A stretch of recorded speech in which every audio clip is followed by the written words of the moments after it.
The best leaders don't just solve problems, they prevent fires from spreading. When emotions run high and the stakes are critical, great leaders know how to de-escalate conflict before it derails performance, relationships, or strategy.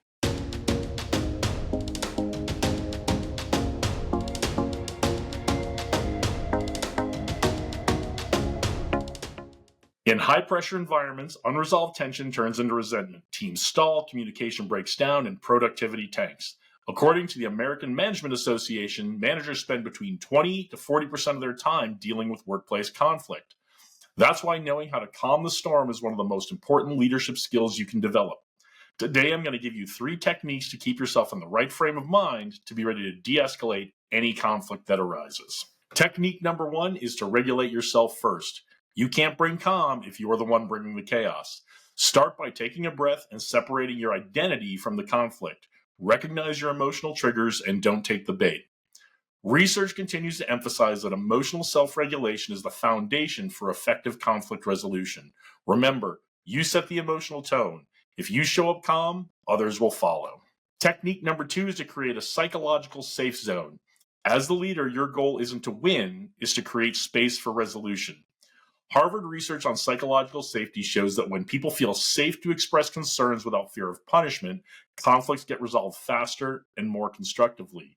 So, ask open-ended questions, listen without interrupting, validate emotions, even if you don't agree with the other person's position. Technique number 3 is to focus on interests, not positions. And we've talked about this before in some of the negotiation skills videos we've done. People often fight over positions, things like, we need to do it my way. But progress happens when we uncover underlying interests. I need this done by Friday because I promised a client it would be done. This is a key foundational negotiation tactic used in diplomacy and business to get to win-win solutions. It's key to ask, what's really driving your concern here, and then look for common ground. All right, that was a quick one today. Now you have 3 new techniques to de-escalate conflict when it arises unexpectedly. A few more actions you can take to de-escalate conflict. Slow down your response and don't mirror the other person's intensity. Use phrases like, help me understand what's most important to you. Find shared goals to shift from an adversarial mindset to a collaborative mindset. And then debrief after the resolution. What worked, what didn't, and how to improve next time. If you feel safe to do so, add some humor in the situation. It can be a powerful tension breaker when used wisely. Remember, great leaders don't avoid conflict, they embrace and they master it. All right, that's it for this week. If you like this, please share it with someone who can use it. Like it online and leave a comment for us. Also, subscribe for more tips like this. Tell us in the comments, what's the toughest workplace conflict you've had to de-escalate recently?